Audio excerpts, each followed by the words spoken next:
Hello everyone, I'm Ikra Riaz and today I'm here at the office of Peter Wilkins to talk about the George Orwell, one of the most influential journalists who paved the way for upcoming generation to be a true journalist. So today we have Peter Wilkins. Hello Peter. Hi. So Peter, what do you think what kind of writer George Orwell was?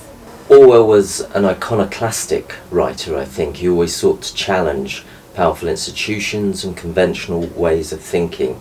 In that sense, he was an anti-conformist. He wanted to shake things up in his writing, and I think he succeeded in that. Do you think that his journalistic artistic view paved the way for upcoming generation to be a specific kind of journalist? Like once he said that journalism is printing what someone else doesn't want printed. So what do you think about that? I think the idea of the journalist as a contrarian figure, i.e. someone that challenges convention and puts forward arguments that go against the grain of common sense, I think that's a very familiar concept now. It's not the case that George Orwell invented that idea, but he certainly took it to a level which I think most journalists probably would not be able to do. Most journalists would not be able to subject themselves to the kind of experiences that Orwell put himself through. So yes, he's clearly had an influence, but whether that influence actually manifests itself in the practices of journalists is another matter. So do you think that his personal life has an influence on his writing? Like he was a British Indian, so Sure. Does it influence his life? Clearly, Writing? yeah, it had a profound influence upon him. Leaving school, not going to university, leaving Eton, not going to university, becoming effectively a colonial police officer had a profound influence on his outlook.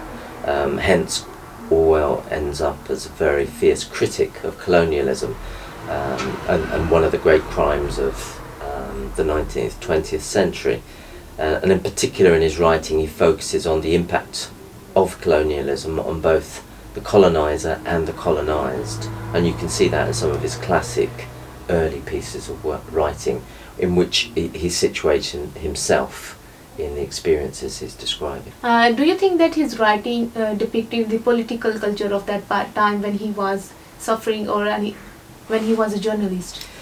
Clearly this was a major concern for him, whether it was his colonial writings such as shooting an elephant or a hanging, or whether he was focusing on the experience of the homeless, unemployed and poverty in Britain or in France.